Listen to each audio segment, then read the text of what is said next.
everyone, welcome back to Trees and Turtles. My name's Imogen. In today's video, I'm going to be talking about the aspects of my degree that I still use. If you're not already subscribed, be sure to do that. Give this video a thumbs up, follow me on Instagram, and let's get started. So, in 2024, I graduated from the University of Durham with my bachelor's in geography, and this was a multifaceted kind of degree. It had like humanities aspects, it had STEM aspects, although technically it was a BSc, so Bachelor of Science, but it had both, okay? And a lot of the time, people like complain that, you know, they don't use their degrees. And there are a lot of aspects of my degree that I actually don't use. But there are a lot of aspects of my degree that I still do use. And I kind of wanted to make this video to kind of help you understand that even if you don't use every single aspect of your degree, you can actually use a lot of your degree in life, in work, in your career, in general personal development. Okay, so without further ado, here are the aspects of my degree that I still use. And the first one, and really important,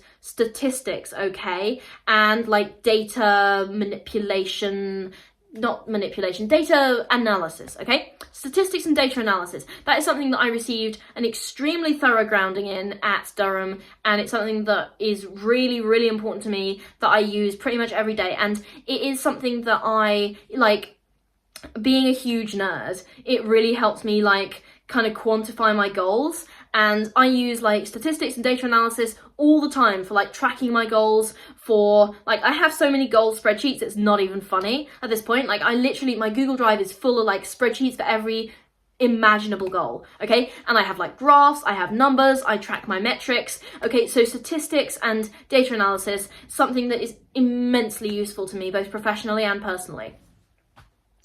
The next aspect of my degree that I still use is carbon knowledge. So I learned a lot about carbon emissions, carbon reduction, and so on and so forth, and I still use that in my day-to-day life.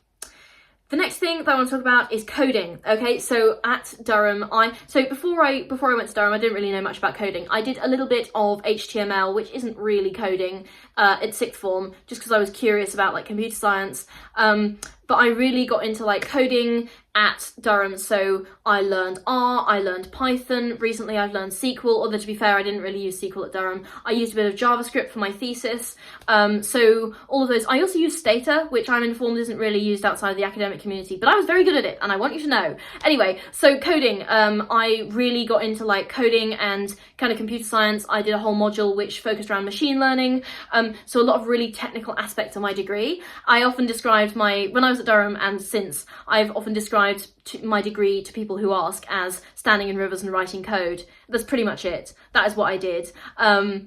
But yeah, R and Python I still use a lot, and my knowledge of like how to kind of communicate with a computer in that sort of specific way has been really useful for like supporting my data analysis. So yeah, SQL I guess I learned since I left, but R and Python are two things that I use throughout my degree, which I still absolutely use. And that's one of those like really technical skills which it's really helpful to like build at university, because I had some lecturers who were absolutely fantastic at their like coding, and they were like geniuses with like R and Python and JavaScript and all of the sort of like computer analysis model stuff, MATLAB as well. So I got to ask them all my questions, silly questions in hindsight, but actually they treated me like there was no such thing as a silly question, and there really isn't such a thing as a silly question, okay? So I still use those. Coding.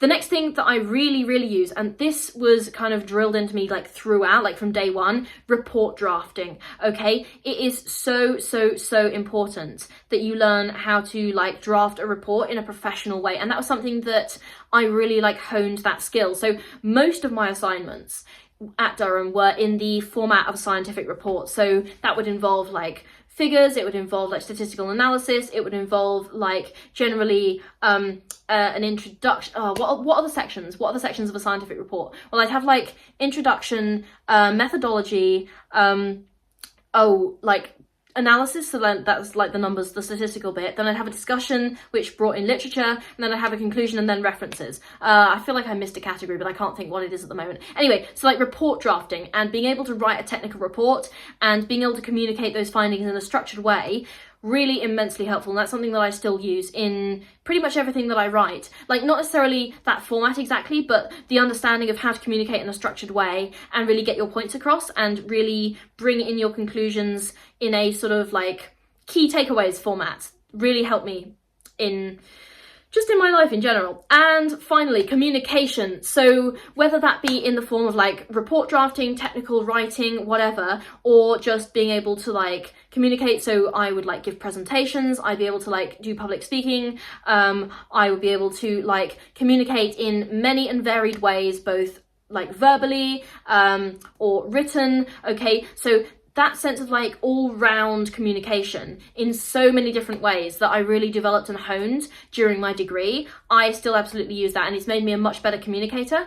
So all of these things, some of them were technical, some of them were more general. I want you to understand that a degree is a very multifaceted experience, and even if you don't use every single aspect of your degree, like, not to brag, but I was pretty decent at paleoglaciology, and if you don't know what that is, it's basically the study of old glaciers. Anyway, I was pretty decent at that. Something else I was pretty decent at was building flood models. What else was I pretty decent at? I got a first in a module on the Californian Anthropocene. Do I use any of those things? Absolutely not. They were just there to prove I was like clever enough to have the degree. But all the things I mentioned in this video, I absolutely do use. And also those kind of experiences were really formative to the person I am right now, and kind of just made me like resilient and persistent and all of those other things which you gain from doing a degree. So I'm very pro degree. I mean, obviously it's not for everyone, but I think if you are like academically inclined, it's super valuable. And a lot of the stuff I still use.